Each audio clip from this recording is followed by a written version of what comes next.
They say every village has its ghost story, but the village of Black Hollow had a tower, a stone relic piercing the sky, long abandoned. No doors, no windows, just a spiral staircase carved into the inside walls. Locals say it was once part of a monastery, then a church, then a prison. No one really remembers, because anyone who climbs the tower past midnight never comes back down the same. My name is Daniel Whitford. I'm a historical researcher. I don't believe in ghosts, but I do believe in records, facts, and forgotten truths.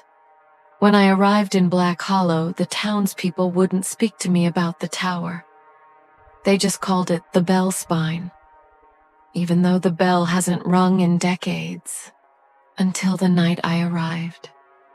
My innkeeper, Mrs. Ellison, warned me with a whisper, "Whatever you do, don't go past the 6th step." Naturally, that only made me more curious. So I packed my recorder, flashlight, and journal. At 11:45 p.m., I stood at the foot of the tower. The iron door was open, not broken, not rusted, just open.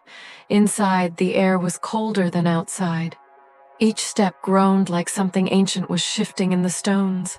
I counted each stair aloud to calm my nerves. 1, 2, 3. I paused at the 6th. The silence felt heavier, like the air had stopped moving. I took the 7th step. The bell rang once, and the door below slammed shut. The staircase spiraled endlessly upward. The walls were covered in names, scratched, carved, burned into the stone. Some were centuries old. Some were mine. My full name, Daniel Whitford, scratched above step number 47. But I had only reached step 19. Panic clawed at my throat. I turned to go back down, but there were no stairs behind me, just a wall, stone and seamless. The tower had changed. It was keeping me.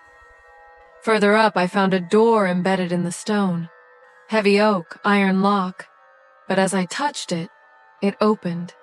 Inside was a circular chamber, pitch black, until my flashlight caught a wooden bed, chains on the floor, and a mirror covered in cloth. I pulled it back. There was no reflection, only a figure, wearing my clothes, standing behind me.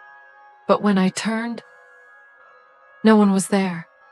Suddenly, the bell rang again. I collapsed, ears ringing, the walls vibrating. I could see blood dripping down from the ceiling. No, it was coming from the stones themselves. I ran, but every hallway looped back to the chamber. No matter how many turns, how many stairs, it always led me back. Then I saw it, an old journal on the bed. The last page read, "The tower doesn't haunt people, it remembers them." Below that, a list of names, all the people who had vanished. And the last name, Daniel Whitford, dated tonight's date. I dropped the journal, tried screaming. No sound came. The bell rang a 3rd time, and everything went black. They found my recorder on the church steps the next morning. No footprints, no trace. Just the sound of my voice echoing from inside the tower walls, saying the same words over and over. "Don't go past the 6th step. Don't go past the 6th step. Don't go past the 6th. Old bookstore, day sound of rustling paper, faint classical music. A young man, Sam, 20s, browses through dusty shelves in a dimly lit, cluttered bookstore. He wears a slightly nervous expression. So I've always been drawn to old things. Books, records, anything with a history, a story etched into its very being. I thought working at Dusty Tomes would be a dream. Turns out, dreams can be complicated. Sam stops at a shelf filled with ancient-looking journals. This bookstore was practically a labyrinth. Floor-to-ceiling shelves, hidden corners, the kind of place where you could easily get lost. And the smell, a mix of old paper, leather, and something else. Something musty, almost organic. He pulls out a large, leather-bound journal. It's unmarked, with no title or author. This journal, it just called to me. It was tucked away in the back, almost hidden. The leather was worn, the pages brittle. I opened it, and the script was unlike anything I'd ever seen. Flowing, elegant, but completely indecipherable. Sam's apartment. Night Sam sits at his desk, surrounded by books and papers, trying to decipher the journal. He looks increasingly frustrated. I took it home, of course. I'm a sucker for a mystery. I spent hours trying to figure out the language, scouring online databases, old linguistics texts. Nothing. It was like it belonged to a language that never existed. He rubs his temples, looking tired and slightly anxious. That's when the feeling started. A sense of unease, a prickling sensation on the back of my neck, like I was being watched. I'd hear noises in the apartment, just faint whispers, rustling sounds. I dismissed it as the old building settling, my imagination. But it didn't stop. A floorboard creaks loudly in the hallway outside his room. Sam jumps, startled. Then came the shadows. Quick movements at the edge of my vision, shapes that seemed to shift and change when I wasn't looking directly at them. I started to get really creeped out.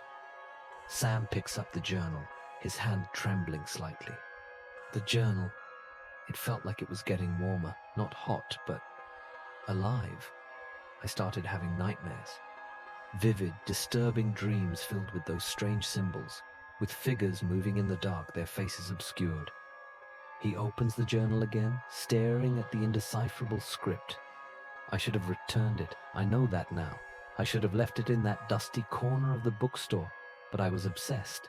I had to know what it said, what secrets it held. A faint, rhythmic tapping sound starts, seemingly coming from inside the walls. Sam looks around the room, his eyes wide with growing fear. The tapping started last night, a slow, deliberate rhythm, like something was trying to communicate. I can't explain it, but it feels malevolent, like it's getting closer. The tapping sound gets slightly louder and faster. Sam stands up, backing away from the desk. I don't know what's happening. I don't know what this journal is or what it wants, but I know I'm not alone anymore. And whatever it is, it's not friendly. The tapping intensifies and a cold draft blows through the room, even though the windows are closed. Sam clutches the journal to his chest, his face pale with terror. I'm telling you this because I don't know what else to do. Maybe someone out there has seen this writing before. Maybe someone knows what this means, because I'm running out of time. The tapping sound reaches a crescendo, and the screen cuts to black. I never used to think much about mirrors. They were just mirrors. Until I moved into my grandmother's old house. She had passed away under strange circumstances, alone in her bathroom, eyes wide open, face contorted in terror. The official cause was a heart attack, but I always felt there was more to it. Her house was this creaky Victorian on the outskirts of Ash Hollow. You know the kind, ornate wallpaper, clawfoot tubs, drafty hallways that whisper when no one's talking. I inherited the place, moved in last fall. It was the mirror in the upstairs hallway that changed everything. It's a tall, antique thing, bronze frame with serpentine carvings curling along its edges. It looked expensive, delicate. I figured it was just another creepy heirloom. But from the first night, I noticed something strange. When I passed the mirror, I could swear my reflection moved just a fraction too slow. Subtle at first, just enough to make me question if I was tired or seeing things. But soon the delays grew more obvious. My reflection would blink after me, smile wider than I did, frown when I wasn't frowning at all. I told myself it was just old glass, warping light. But then it started looking interested in me. I stopped glancing at the mirror altogether. Brushed my teeth in the downstairs bathroom, changed clothes in the dark. But late one night, I woke up. Cold sweat, dry throat. There was a whisper, faint. It sounded like it came from inside the walls. But when I stepped into the hallway, I saw my reflection staring at me from the mirror. But I wasn't in front of it. I froze. My reflection stood in the center of the hallway, unmoving. Its face was slack, eyes glazed, but then it smiled.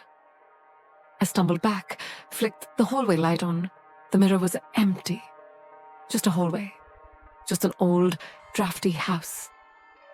I started digging into the house's history, found out that the mirror wasn't originally my grandmother's.